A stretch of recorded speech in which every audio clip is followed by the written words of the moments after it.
Timnas Indonesia melakoni laga uji coba bertajuk FIFA Matchday di Stadion Gelora Bung Tomo, Surabaya, Jumat tanggal 6 September tahun 2025, malam WIB.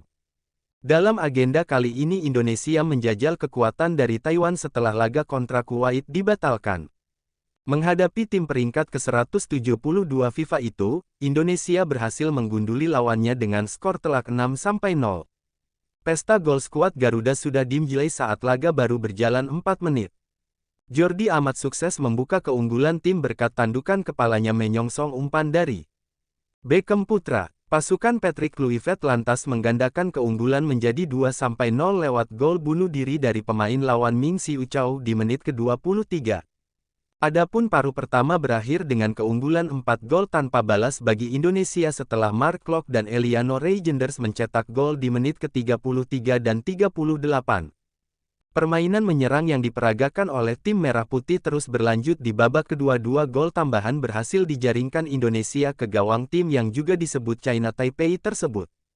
Kedua gol tersebut masing-masing dibukukan oleh Ramadan Santana yang memanfaatkan kemelut gawang di menit ke-58. Disusul lesakan dari Sandy Walsh 2 menit kemudian alias menit ke-60.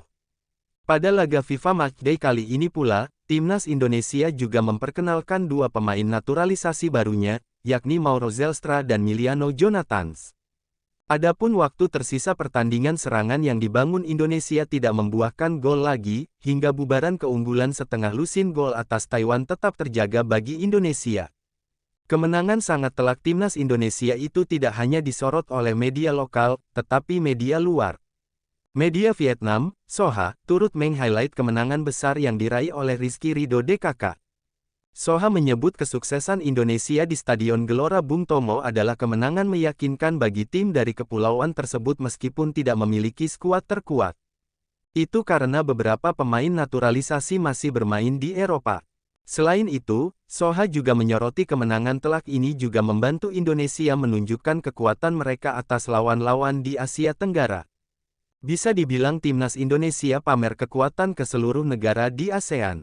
Di samping itu kemenangan atas Taiwan juga disebutkan menciptakan efek psikologis sebelum Patrick Kluivert dan timnya menuju putaran keempat kualifikasi Piala Dunia 2026, yang diprediksi akan sangat sulit pada Oktober mendatang.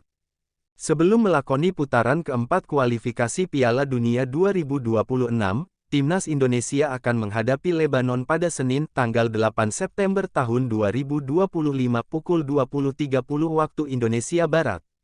Adapun untuk laga di putaran keempat kualifikasi Piala Dunia 2026, Indonesia akan menghadapi Arab Saudi dan Irak. Media Vietnam yang menyoroti performa luar biasa Timnas Indonesia setelah menghajar Taiwan dengan skor telak.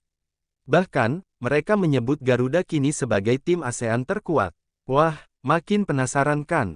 Dalam laga FIFA Matchday, Timnas Indonesia tampil garang sejak menit awal. Serangan demi serangan tak terbendung, hingga Taiwan dibuat tak berdaya.